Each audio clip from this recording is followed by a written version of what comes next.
Tem uma sensação geral e verdadeira de que a camisa da seleção brasileira foi usada como política de 2017, 18 para cá. Uhum. E ela representa um espectro político que a sociedade brasileira se dividiu. Eu não acho que seja mentira, mas o que a maioria, na minha opinião, não percebe é que isso só aconteceu porque o futebol é de direita, porque o futebol é machista, porque os dirigentes de futebol estão muito ligados desde muito cedo a essa questão no Brasil. Carta FC, uma produção Carta Capital. Amigos e amigas de Carta Capital, sejam todos muito bem-vindos a mais uma edição do Carta FC, o primeiro podcast de Carta Capital dedicado ao futebol. É uma oportunidade de, a partir do que acontece em campo, olhar para tantos aspectos importantes da sociedade impactados direta ou indiretamente pelo esporte. E nesta edição temos o prazer de receber na redação de Carta Capital em São Paulo a jornalista Marília Ruiz, hoje comentarista da TV Band, do Paramount Plus, de uma sólida e muito significativa carreira no jornalismo de 25 anos, Marília. Seja muito bem-vinda à Carta Capital. Obrigada pelos elogios exagerados. Os 25 anos são verdades. O resto a gente vai construindo aí. Às vezes mais sólido, às vezes menos sólido, mas são 25 anos de jornalismo e especialmente jornalismo esportivo. E é uma carreira que ilustra muito bem as transformações pelas quais o jornalismo esportivo passou, porque você tem experiência em jornal impresso, em rádio, TV aberta, TV fechada, sites, plataforma de streaming. Hoje você comenta partidas, por exemplo, da Libertadores no Paramount Plus. É um momento também de pulverização dos direitos de transmissão das competições esportivas. Esse é um movimento interessante para o torcedor? É benéfico para o torcedor? Não sei se ele é benéfico para o torcedor, ou como tudo acontece aqui, a ordem dos fatores altera o produto, mas começa a ser melhor para os clubes, melhor para as emissoras, e em algum momento você vai chegar na ponta inversa da tabela, que é o torcedor. Porque nesse momento a gente vê, com a pulverização, quão elitizado fica também o acesso a algumas partidas, quando o jogo é exclusivo, quando você é obrigado a procurar onde o seu time vai jogar. Então, sim, na teoria você tem mais chances de ter um jogo do seu time, que não é exatamente o time mais popular do estado ou do Brasil, passando em algum lugar, mas ao mesmo tempo também te obriga a correr atrás de várias assinaturas, várias emissoras, de algum jeito, para você poder ter acesso ao seu time. Então tem os dois lados.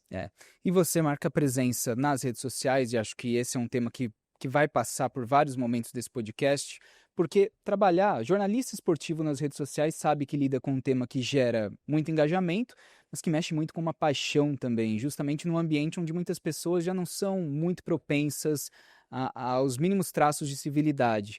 Você, por exemplo, foi alvo de uma onda de ameaças em 2020, quando criticou a contratação do Robinho pelo Santos. À época ele já havia sido condenado por estupro na Itália. E você continua muito presente nas redes. Como tem sido lidar com esse desafio, Marília? Tudo tem fases, né? Oscila. Esse caso que você está falando sobre o Robinho, ele reverbera até hoje. Esse processo continua acontecendo. Eles aconteceram algumas vezes na minha carreira.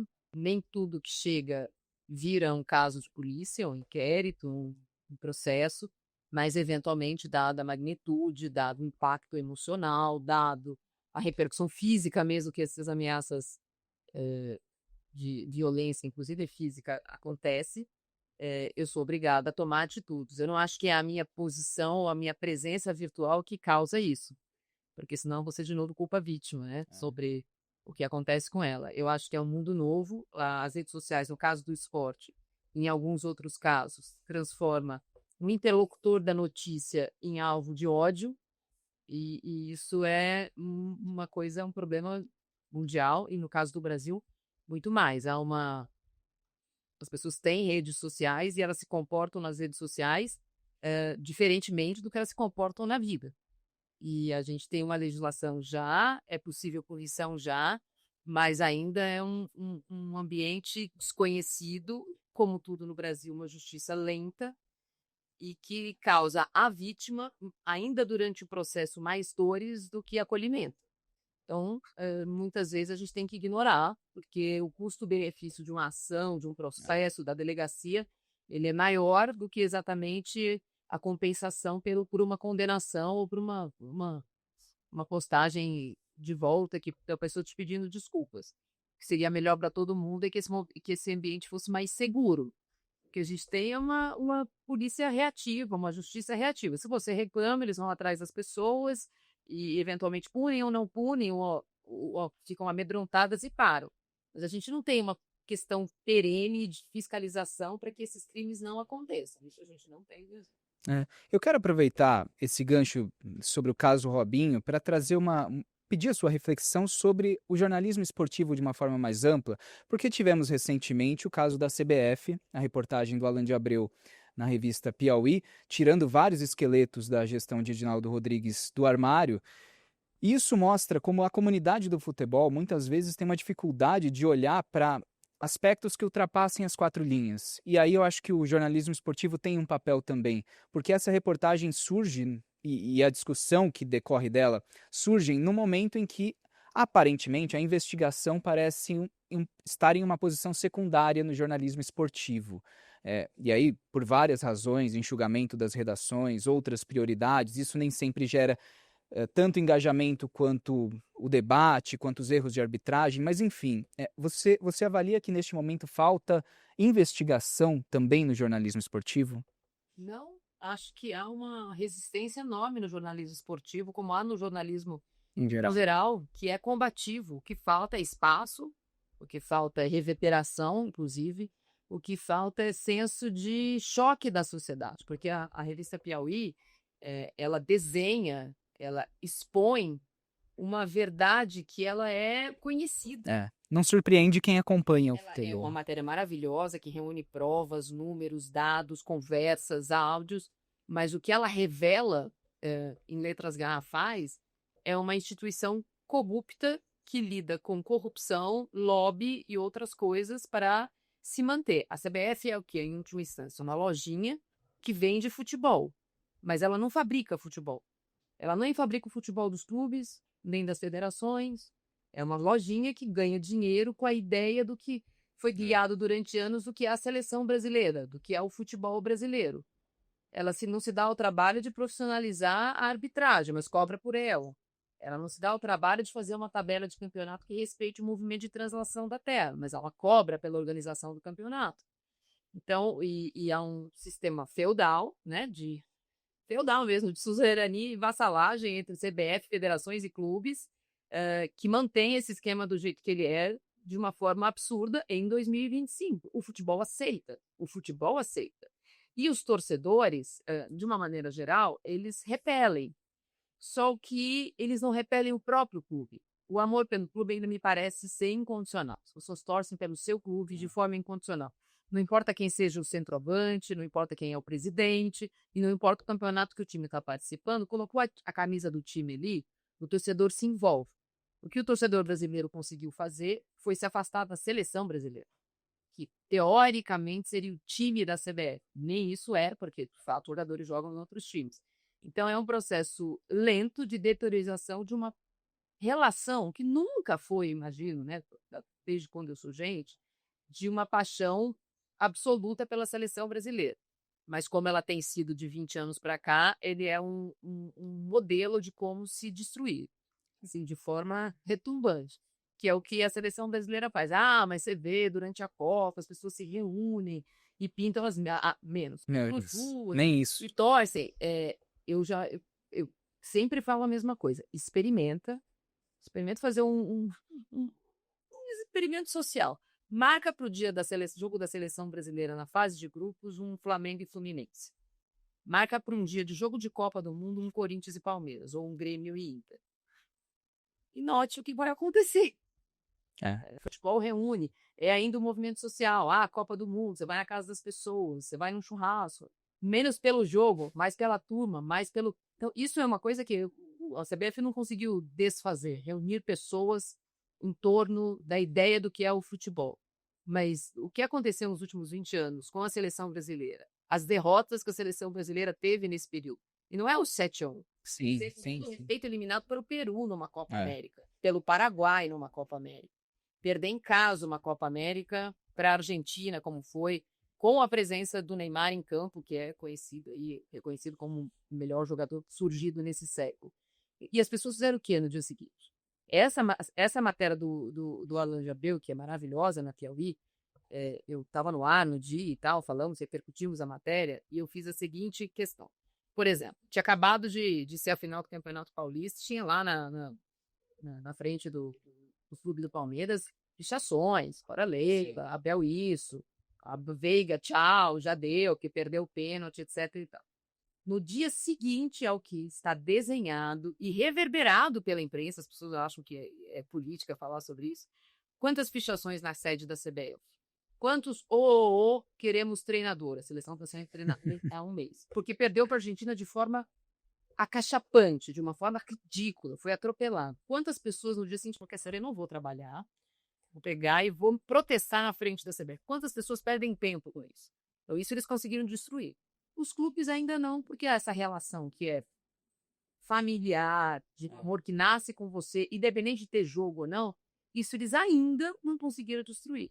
Mas eles tentam, eles se esforçam. O campeonato é cada vez pior, a violência é cada vez maior, é cada vez mais caro você ir em estádio, é cada vez mais difícil você acompanhar o seu clube. Então você tem orgulho de ser daquele clube, mas quando você for no estádio, o que você faz exatamente em relação ao seu clube? Você é o clube, torce para o clube. Então você é corintiano, é santista, é palmeirense, mas você participa da vida do seu clube? Quantos conseguem fazer isso?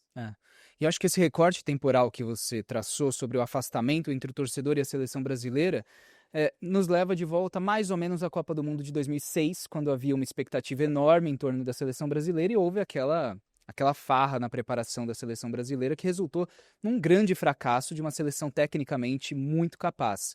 E aí, houve uma série de fracassos desde então. E ao longo dessa última década, e esse é um tema que nós temos apresentado aqui no podcast para ouvir reflexões de diferentes pessoas, nesta última década houve, evidentemente, o fator político pesando também sobre a seleção brasileira, porque a camisa da seleção brasileira virou símbolo de um movimento político de direita, de extrema-direita no Brasil, e isso contribuiu com esse afastamento de parte da sociedade em relação à seleção brasileira. E como você disse muito bem, a CBF não tem aparentemente ideia de por onde começar a resolver, a nos tirar dessa sinuca de bico.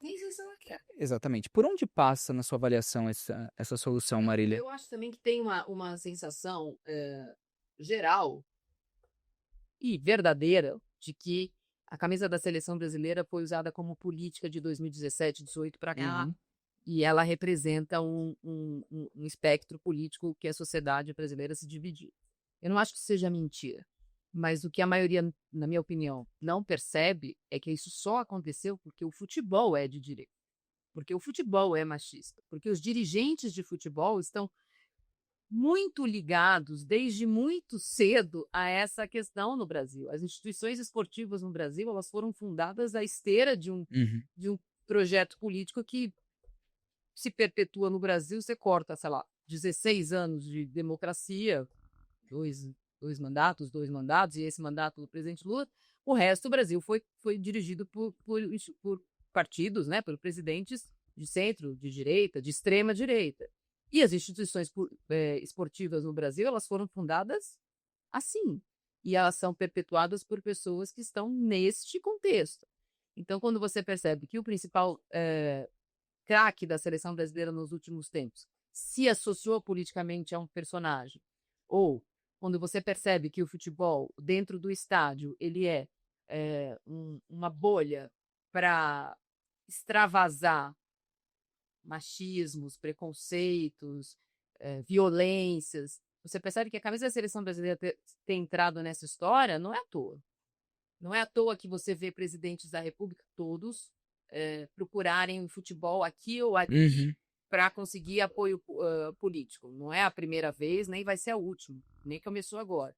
Então, o futebol é dirigido por homens brancos, normalmente, não todos, mas brancos, homens, héteros, e que acham que do jeito que tá bom, para que mudar? Por que falar fulano, viado, é homofobia? Não é, Marília. Que coisa, mas que mimimi. Ou mulher em estágio. Há um movimento, as coisas melhoram. Sim, elas melhoram. Você vê aqui e ali, até uma certa, em alguns momentos, vergonha de assumir o que o futebol é.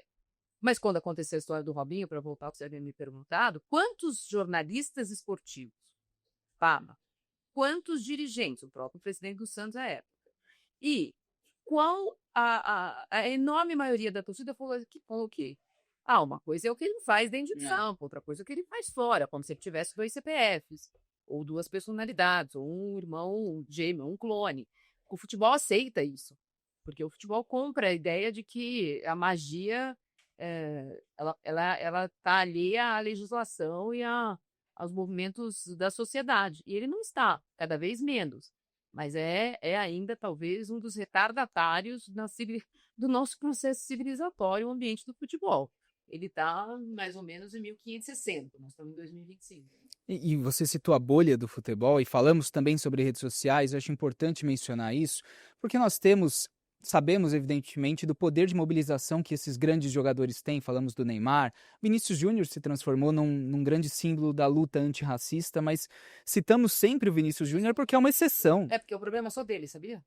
Pois é. Só ele que sofre racismo, é um problema exclusivo do Vinícius Júnior. E é uma exceção, e por isso nós temos de citar sempre o Vinícius Júnior, porque no Brasil, especialmente, não é um problema só do Brasil, mas estamos tratando aqui do futebol brasileiro. Ele declarou voto em ninguém, hein? Imagina se ele tivesse declarado. Ele se limitou a denunciar os muitos casos de preconceito dos quais foi vítima. Coitado, mas por quê, né? Futebol sempre teve isso. Quase como se o futebol fosse um universo à parte, né? E muitos jogadores, os grandes jogadores brasileiros... É um universo à parte. Esse é o problema. Então. Desculpa te interromper. Não, claro. Não fosse, haveria prisões. Uhum. Não fosse, a gente coibiria. O que acontece no estádio, durante o jogo e nas arquibancadas, menos do que se deveria, mas se acontece aqui na redação, se acontece na rua, há uma revolta da população, há uma ação da polícia.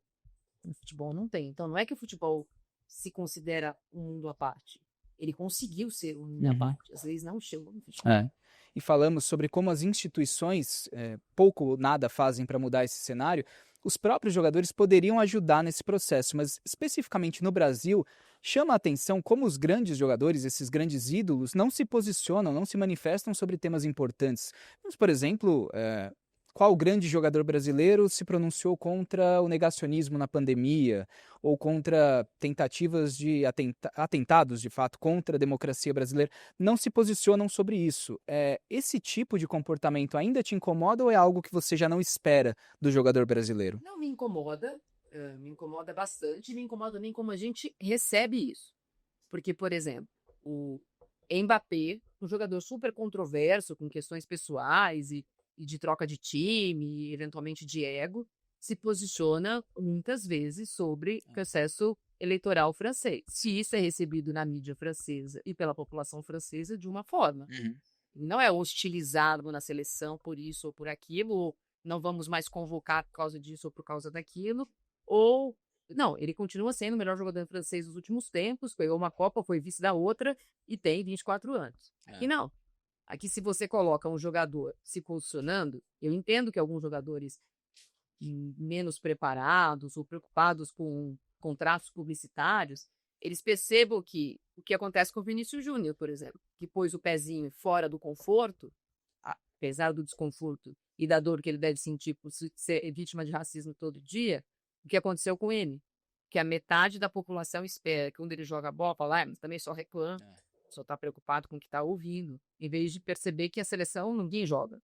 Mas aí quem que não joga na seleção? O Vinícius Júnior. A reação ela vem de várias formas. Então eu entendo que os jogadores não se posicionem. A verdade é que assim, não é que eu não espero. Eu acho que o movimento para que a participação dos jogadores fosse além das 4 linhas, ou além de perguntar se o juiz roubou, se foi pênalti, ou se o VAR deveria ter sido acionado, ela dependeria de uma preparação que o público não tem, o público não quer. A maioria não quer. Quando nós nos posicionamos, já é uma questão que é mal recebida por metade, ou por um pouco menos da metade do que está assistindo. Então, eu entendo que eles não participem. Eu entendo. Acho errado, porque acho que se tem uma coisa no Brasil que chama atenção para o bem e para o mal, é o futebol. É uma bandeira que deveria ser mais bem usada. Aqui ou ali a gente percebe que o presidente do Palmeiras Quando aconteceu a história do Daniel Alves se posicionou na seleção brasileira, quando aconteceu a condenação do Robinho aqui no Brasil, que ele seria, a sentença valeria no Brasil, ela se posicionou. Aqui ou ali, ela em alguns casos se posiciona, mas são vozes muito isoladas. E quando se fala da brasileira do Palmeiras, primeiro vai se falar assim, mas quando foi isso, ela não em vez de falar quando ela fala, mas quando aconteceu tal coisa, ela não falou. Porque ela não falou uma vez, ela não tem mais direito de se posicionar nunca. E os que nunca falaram continuam não falando sobre nada. O buraco é muito difícil a gente descobrir por onde vai começar. Mas uma refundação de algumas instituições do Brasil ajudariam. E alguns personagens, eu acho que têm esse poder de carisma, de mobilização de pessoas que também pode ajudar. Então, por exemplo, o Raí se posiciona. Uhum. Outros jogadores se posicionam também. Tem mais gente. Tem gente na pandemia que postou lá a foto clamando vacina. Mas quem tem mais seguidor? Quem apareceu mais? Quem falou mais? Quem deu festa? Isso também tem mais espaço do que exatamente uma cobertura mais plural da história. A gente fica também numa cobertura dos extremos, quem é sim ou quem é não. Isso também eu acho que prejudica as pessoas que se identificam nos polos, elas se manifestam, e quem está ao centro fica desconfortável de uma hora estar se posicionando aqui, ou outra hora se posicionando ali, e ser vítima, ser mais vidraça do que os outros que tem ali um fã-clube que abraça. Eu entendo que os jogadores que não têm exatamente uma ideologia formada, eles não se posicionam por isso. Há pouco, Marília, você citou como o estádio de futebol ainda é um ambiente eminentemente machista. E falando especificamente sobre o jornalismo esportivo, você, desde o início dos anos 2000, por exemplo, em TV aberta, você foi uma precursora em vários aspectos e você abriu o caminho, pavimentou o caminho para que muitas mulheres, ao longo dos anos seguintes, passassem a ocupar mais posições de destaque no jornalismo esportivo. Mas esse ainda é um ambiente também eminentemente machista? Quanto se evoluiu ao longo desses últimos anos? Pouco, muito pouco. Porque eu não vou ser hipócrita de dizer que, como você falou, fico muito orgulhosa quando eu escuto isso, que algumas meninas, ou agora companheiros de profissão, puderam, sei lá, ter alguma facilidade em entrar no mercado de trabalho, porque eu já estava, ou fazia e tal. A construção da minha carreira era muito egoísta, porque eu tive que fazer e eu não fiz. Olha, vou agora pensar aqui em construir um espaço, uma cota, e depois que eu sair da Folha, ou depois que eu sair daqui ou dali, vai ter sempre um espaço, porque eles perceberam que mulher pode fazer o que eu estou fazendo. Eu tenho a impressão que eu sempre falo isso, eu passei da arrebentação, quando as pessoas falam sobre mim, já não é, vamos colocar uma mulher, então vamos ver se a Marília pode. Ou se a Marília quer, ou vamos lembrar da Marília para esse trabalho. Eu acho que eu consegui construir uma carreira que me dá possibilidade de trabalhar em vários lugares e de ser lembrada por alguém que não surgiu do nada. Porque fica parecendo que todas as mulheres surgem do nada. Não, todo mundo tem que construir ali um pavimento. Acho que ainda não tem uma trilha, um lugar em que as mulheres se sintam confortáveis para se apoiar uma nas outras, para no jornalismo esportivo ter tranquilidade para trabalhar. Evoluiu? Eu acho que evoluiu para algumas que conseguiram suportar, que é muito difícil. O machismo não é só dentro do estádio. As perguntas que normalmente são clichês, mas você entrava em vestiário no começo, porque tinha, ou como que era, que você era a única mulher. Quando você viajava, você tinha que dividir quarto com um amigo de emissora, porque os caras têm que dividir quarto. Então essas perguntas, elas são de menos. O demais é você ganhar menos do que as pessoas que fazem a mesma coisa que você. O que é demais é você sempre ser questionada se você tem certeza daquilo que você está falando. É como se todos os dias da minha vida eu tivesse que responder que eu sei a lei do impedimento. Você sabe o que é impedimento? Eu acordo porque no começo era isso, sabe? Mas sabe o que é impedimento? Você entende o futebol. Então, todo dia, quando eu começo a trabalhar, eu preciso provar que eu entendo da lei do impedimento. Qualquer deslize é porque eu sou mulher. Qualquer corte que fazem das coisas que eu falo, 60% vai lavar louça. E olhem, eu tô aqui há muito tempo. Eu sei que para algumas pessoas isso é muito pior. Está faltando não sei o quê. Eu acho que boa parte do que eu consigo considerar hoje como um ganho no meu currículo é quando as pessoas me xingam pelo time que eu torço, porque daí eu sou clubista, né? Porque, então, eu já estou no nível dos homens, que são chamados, quando criticados, de clubistas. Mas é tão ruim quanto antes. E acho que em algumas redações, especialmente, o ambiente ele piorou. Porque há uma reação dos homens em redações, quando perdem espaço para a mulher, ou quando eventualmente precisam se comportar de uma forma como eles jamais se comportaram, porque eles estão no futebol, como eu te disse, é uma lei à parte. Então, o futebol aceita xingamentos, aceita homofobia, aceita um apelido que é não sei o quê.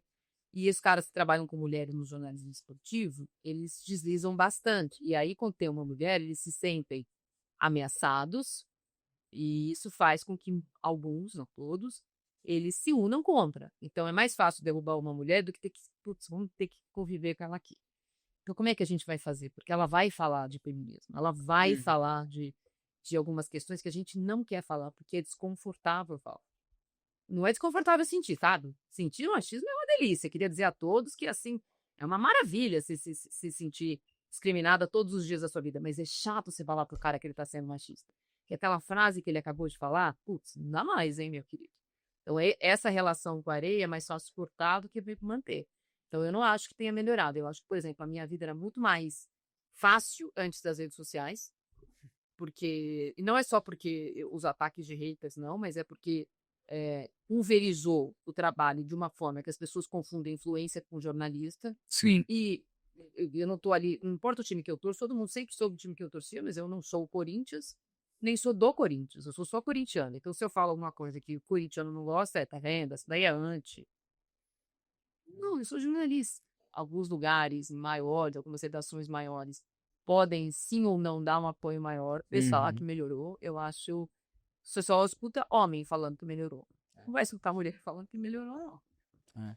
E no esporte, essa linha entre os influenciadores, muitos perfis de influenciadores e os jornalistas, se apaga para muitas pessoas, né? É difícil diferenciar o que é o jornalista e o que é uma página que se passa como uma página jornalística, mas não é uma. Torcedor famoso.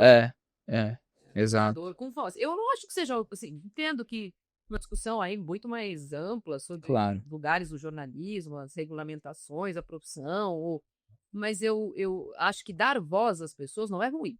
Ao contrário. Também não sou eu que vou ensinar para quem está comprando o conteúdo que o meu é apurado e de alguém é achutado. Também não posso fazer isso. O que não dá é para eu condicionar o meu comportamento, porque vai dar mais engajamento se quando acabar o jogo eu estiver me morrendo de raiva ou de felicidade. Eu brinco, acho que o jornalismo esportivo é um lugar diferente dessa conversa. Leve, costuma ser o lazer da pessoa que está assistindo, acho que até por isso ela rejeita muitos papos sérios, porque ela espera que no futebol ela possa, entre aspas, relaxar e tá pensando, não quero falar sobre esse assunto agora. Cansei de ouvir isso no WhatsApp da família, no trabalho, agora eu quero ouvir só do meu time. Então eu entendo que haja uma resistência a conversas mais sérias, de conteúdo menos de lazer para as pessoas. Então, acho que tem espaço para você ser leve, bem-humorado. Mas jornalismo é jornalismo. Claro. Marília, eu queria aproveitar para a gente falar rapidamente sobre futebol feminino, porque ao longo desse período houve uma evolução, acho que de parte da CBF, das federações, de alguns clubes, muitos deles obrigados. Teve uma evolução dos patrocinadores. Isso, então. Tira o interesse do patrocinador em ter um time feminino, que a CBF vai querer ter. Exato. Por isso, muitos deles obrigados a dar mais atenção ao futebol feminino nesses últimos anos. Claro. A partir do momento que a pauta importou, o esporte foi favorecido. Ótimo. De algum jeito precisava ser. Mas não foi nenhum dirigente iluminado, agressista, que falou, quer saber? Que injusto que é isso. Vamos dar apoio, vamos organizar, vamos incentivar. Isso não aconteceu. E eu sei que tem gente, um monte de pai da criança, postando agora a medalha de prata, ou eventualmente quando era o futebol do Corinthians, que fez tanto sucesso, do hashtag respeita as minas, você percebe que no Corinthians não é exatamente o respeito absoluto às minas. Sim. Mas a hashtag é boa, não é? A hashtag é boa, engaja. Então, acho que sim, melhorou. Precisa melhorar mais, o apoio é maior, o interesse é maior, e acho que a camisa, nesse caso do Corinthians, trouxe para o futebol feminino em geral importância, porque aí o Palmeiras quer ganhar do Corinthians, o São Paulo quer ganhar do Corinthians, porque a televisão quer mostrar mais um jogo do Corinthians, a torcida comprou, no pós-pandemia principalmente, numa seca, né, de uma necessidade de frequentar estádio, o futebol feminino encheu o estádio, principalmente no caso do Corinthians, que era uma fase boa. Tem a ver também com um lugar em que você pode levar mais criança, é mais livre, é menos machista. Então, casais homoafetivos ou pessoas que num ambiente normal do futebol se sentem tolhidas de frequentar o estádio, o futebol feminino abraça todas essas causas de minoria. Então, acho que o estádio foi um lugar interessante para essas pessoas. Mas, de novo, não foi o presidente do Corinthians nem esse, anterior, nem o outro, que falou, quer saber? Vamos fazer do Corinthians uma referência no futebol feminino. Mas que bom que, por vias tortas, isso de fato aconteceu. Mas é também um movimento que não é constante. Então, por exemplo, e não estou defendendo a Band pela Band, mas enquanto a Band tinha os direitos do futebol feminino, ele estava na televisão todo final de semana. Sim. Agora ele está com a Globo. A Globo tem outros futebol para você. Então, quando vai aparecer uma final ou um jogo importante da seleção, você vai ver em TV aberta. Senão, a gente está tendo agora campeonato que ninguém assiste. Ou nem fica sabendo. Então, é um movimento ainda que não é sólido. Não perdurou, entendeu? Ainda precisa de vigilância, de apoio, das pessoas falando, e lembrando, e fazendo. Para que esses pequenos avanços não vão pelo ralo, com mudanças pontuais em confederação, em federações. E acho que me parece que um dos desafios é estabelecer uma política de valorização das categorias de base, né? É importante formar grandes jogadores. Não tem. É um trabalho de longo prazo, né? Futebol é trabalho de longo prazo. Resultado é curto prazo, mas futebol, ainda mais num país que não tem dinheiro para comprar jogadores, revelar jogadores, se você não revela, você não tem. Ou só vai ter jogador nos times que tem mais orçamento. Se você não tiver categoria de base, eu mesmo conversei longamente com esse presidente do BEM e falou assim, mas olha, um jogador para se formar, sei lá, uma categoria toda para se formar, um ano inteiro para se formar, vai custar para o clube X. Se não gastar esse dinheiro e esperar para no sub-17, sub-18, contratar esse ou aquele, eu vou gastar menos e vou ter mais certeza que já é um jogador quase formado. É uma resposta de curto prazo. Mas se com aquele jogador que ele conseguiu formado, quase formado, ele não tiver sucesso esportivo, ele não tem dinheiro para contratar de novo. Então, você pode ter naquele ano uma solução rápida para o problema, mas ele também não perdura. Não perdura nos principais clubes, você imagina nos menores ou nos meios. Então, se não tiver formação de base, não tem segredo. Marília, nós vamos nos aproximando aqui da reta final do nosso programa, mas um tema que nós temos abordado ao longo dessas últimas edições é a elitização do acesso ao futebol no Brasil, porque vivemos uma era de profissionalização da gestão. Isso não falo apenas das SAFs, que esse é um movimento que tem ganhado força no Brasil, mas ao longo da última década, antes da emergência das SAFs, nós vimos ganhar força a arenização, e eu ia chegar justamente aí. Temos o exemplo do Palmeiras com a sua moderna arena, do Corinthians com a sua moderna arena, e evidentemente houve uma mudança de público que frequenta os estádios. Muitos torcedores que nos anos 90, começo dos anos 2000, frequentavam os seus estádios, não o fazem hoje porque o acesso ficou mais caro. E nem todos podem pagar um plano de sócio-torcedor todo mês para ter acesso a ingressos mais baratos. Como você vê esse, não é um paradoxo, mas essa dicotomia no Brasil, no futebol brasileiro, entre a modernização da gestão dos clubes, das arenas, e esse processo de afastamento do torcedor tradicional, entre aspas, do estádio? Eu acho esse um movimento tristíssimo, mas não sei se é um movimento que a gente consegue recorrer, porque o futebol está muito confortável. Sim, os clubes estão confortáveis com os estádios lotados com quem está lá. Eles não estão desconfortáveis, não são preocupados em mudar isso. Então, como que vai mudar? Você também não vê um movimento da torcida, e aí tem muito a ver com esse amor incondicional, dos que as pessoas que não estão conseguindo ir no estádio protestando. Você não escuta essa voz das pessoas que estão ausentes, que foram tiradas na porta do estádio, falando, eu quero um jogo. Mas você percebe, por exemplo, quando tem um treino aberto, ou assim, futebol feminino que o ingresso é mais barato, ou quando tem copinha que você pode ir, ou quando você tem outras coisas do clube, o quanto a torcida é carente e tem saudade dessa relação. É claro que ela existe. Eu só acho que quem trabalha com futebol hoje, com a modernização, sempre, e quem organiza as arenas, eles não estão nem um pouco preocupados. E aí, dependendo do clube que você está falando, existe ali a cota da relação, que nem sempre é profissional entre o clube e as suas principais organizadas, que dá essa sensação de que tem lá um povão. Porque, olha lá, organizado. Organizado é povão, né? Para nós, organizado é o cara que não come, pega ônibus, vai no estádio, viaja para ver o clube. Nós tem aquelas pessoas ali no estádio, então aquelas pessoas ali é o povão do estádio. Aqui tem mais, ali tem menos. Alguns clubes têm uma relação mais próxima com as suas principais organizadas. Alguns, em alguns momentos, se afastam por coisa de violência. Mas a verdade é que não há uma preocupação. E as pessoas que estão indo ao estádio hoje, com ingresso caríssimo, elas estão muito felizes de estarem só entre elas. Também não há uma preocupação de falar, puxa, seria legal, né, que o meu plano de sócio-torcedor garantisse um ingresso mais barato no outro setor do estádio, mas que garantisse para outra pessoa. Ou que você subsidiasse 2 torcedores com 1 torcedor. Ninguém está preocupado com isso. Então, tipo do povo, é igual a torcida única, ninguém está preocupado. Todo mundo fala que é contra, eu sou contra. O que a polícia está fazendo para mudar? Nada. Proibir bandeira no estádio, bebida alcoólica no estádio. Proíbe a violência, você proíbe o sinalizador. Esse sinalizador, que você vê que sempre foi um jovem problemático, várias vezes preso na FEBEM, como chama hoje? Esqueci o nome. Fundação Casa. Na Fundação Casa, passou a infância na Fundação Casa, várias passagens pela polícia. O sinalizador não pode ir no estádio. Esse está banido. Agora, o CPF das pessoas que prejudicam o futebol, esses são intocáveis. Os CNPJs também são, mas os CPFs, que é o que deveria a gente ir atrás, mas o sinalizador, assim, desde a escola, desde a educação infantil, deu trabalho. Tanto sinalizador como bandeira.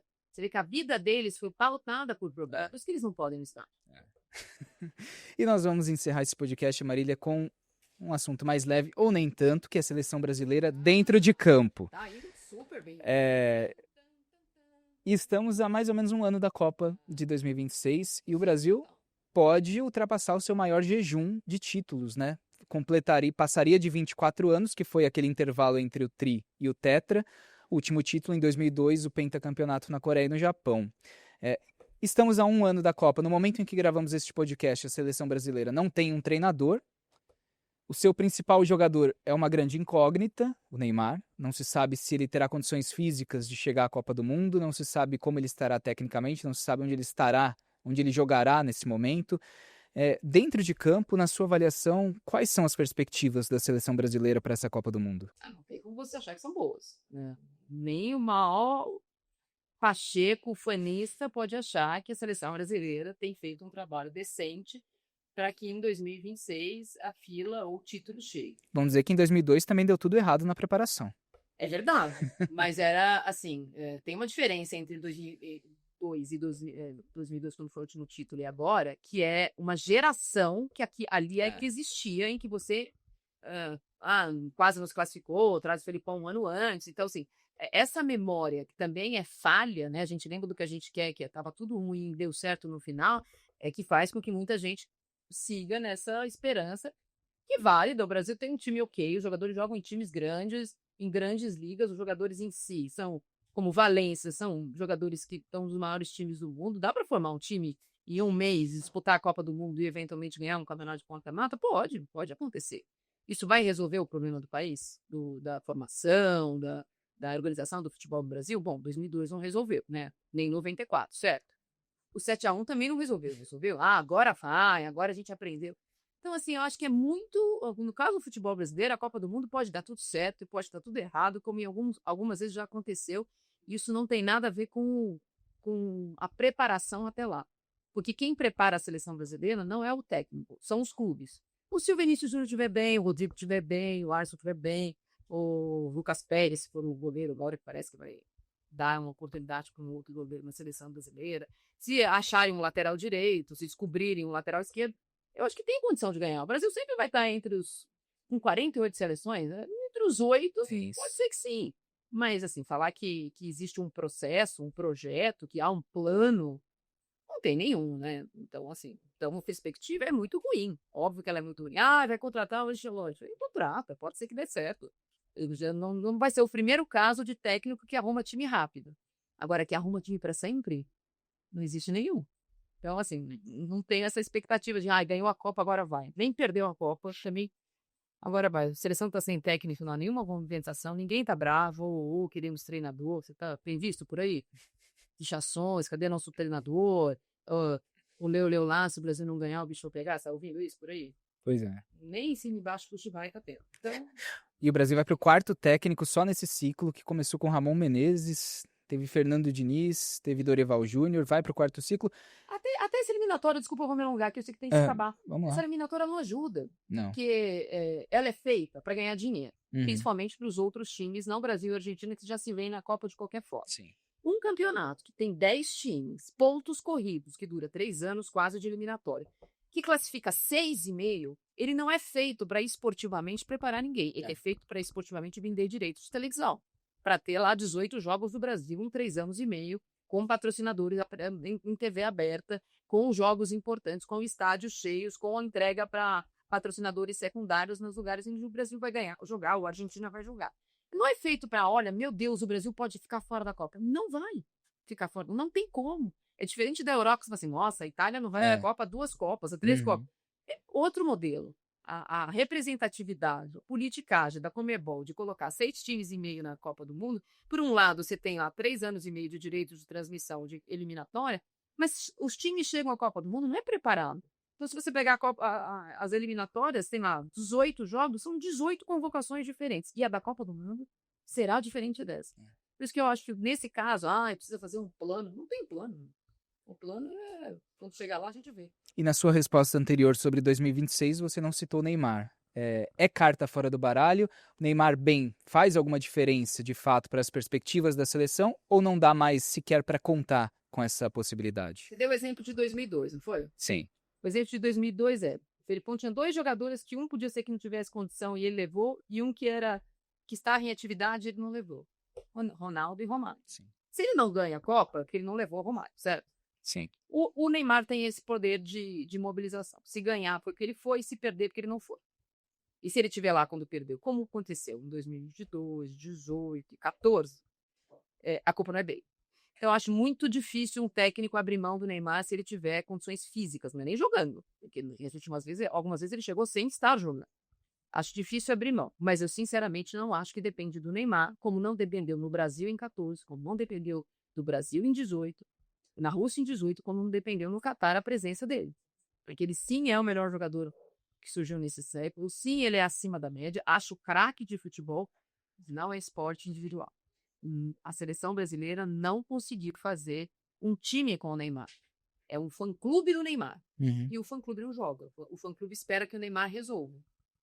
E o Neymar não resolveu. A ponto de ex-técnico da seleção Dorival Júnior ter dito que montou a seleção brasileira em torno do Neymar para o jogo contra a Argentina.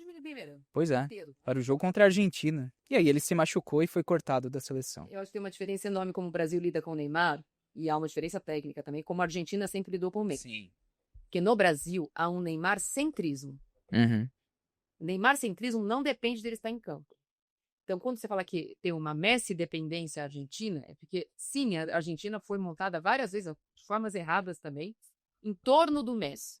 Mas o Brasil, o Neymar estando ou não estando, o assunto é o Neymar, é o fã-clube do Neymar, quando o Neymar vier, quando o Neymar não vier, se o Neymar estiver pronto. É a seleção brasileira, que tem 5 títulos mundiais, e eu vou contar uma novidade, nenhum conquistado por mim. E é nesse clima leve de Neymar e seleção da CBF... Jogando bem, joga, mas... Claro. Já jogou Copa do Mundo sem o Pelé e ganhou, gente. Pelo amor de Deus, um pouco mais de autoestima, né? E a falta de coletividade, construção de uma ideia de um time competente, capaz de ganhar uma Copa do Mundo é que ainda alimenta essa Neymar dependência a essa altura dos acontecimentos em que... Isso, Neymar centrismo, pior ainda. E é nesse clima leve de Neymar e seleção da CBF que encerramos esta edição do Carta FC. Marília, muito obrigado pela presença. Falei muito, vocês dão uma cortada. Excelente. E se você gostou deste programa, não se esqueça, semana que vem tem uma nova edição no seu tocador de podcasts preferido. Um grande abraço a todos e até a próxima.